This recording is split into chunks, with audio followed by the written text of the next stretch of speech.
უცებ დაიწყო ეს ხმაური ჩოჩქოლი, როც შემოვტრიალდი, უკვე ძალიან დიდი ის იყო. ჭყლეტა.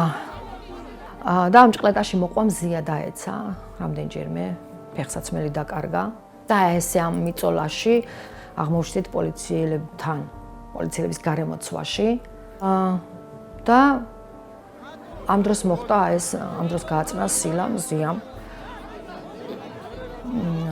ჩვენ ძალიან გვაგინებდნენ მანამდე, ძალიან ისეთი გინების კორიანტელი იყო. სასწაულ რაღაცებს გვეძახდნენ ეს პოლიციელები. მზიამ გააწნა სილა პოლიციის უფროს დგებუაძეს, იმას ეტკინა და გაუწითლდა, ასე უწერია ბრალში.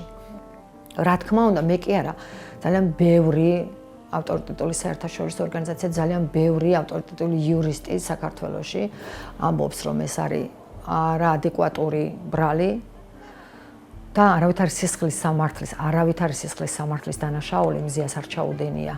და იმიტომ კი არა, რომ მზია ჩვენი მენეჯერი, ამას ამბობენ პროფესიონალები, როგორც ქვეყნის შიგნით, ისე ქვეყნის გარეთ და რომ არის ეს დევნა მედიის, ჟურნალისტიკის და სხვა ამის კვალიფიკაციას ვერ შეძლებს ვერავინ, რომ ეს ჩამოაყალიბოს როგორც თითქოს პოლიციელზე დევნა.